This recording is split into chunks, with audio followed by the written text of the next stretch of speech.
乡亲啊，继续来看，这是惨痛的代价。交朋友用一个便所，代价是20万。南投有一个乡亲回国了后，咧做隔离，好朋友感情好，阮也讲送物件来互食。这个朋友就徛伫铁门的外口陪伊开讲，每一改一个讲就超过15分钟，结果去互甲检举了。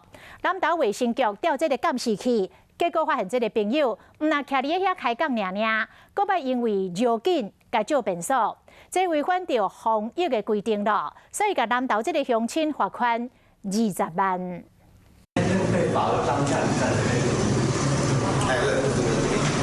警官拢未来处理，因为26岁陈先生隔离时间虽往无拍走，不过和好朋友伫咧开讲，阁会未来厝内借便所，去予南投卫生局罚20万。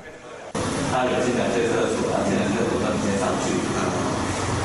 原来陈先生2009年12月去辽国做工课，拄到疫情无法度继续做。去年10月返来台湾隔离14天，结果朋友烦恼伊无议量，真侪摆送食去因兜，徛伫咧铁门路口开讲超过15分钟。我因为想要放流，甲陈先生借便所，违反防疫的规定。他的朋友非常热心，大概3番2次就过来带着食物过来找他，带着晚餐过来找他。那他以为。 他只要没有出去，那朋友来找他，应该就没有违反规定。聊的当中，他朋友曾经因为尿急，就进去他的检疫处所跟他借厕所。陈先生回国了后，做临时工趁食，无法度一摆付20万。伊讲希望会当互关起来，但要互罚钱。为了执行署同意会分期付款来立罚金。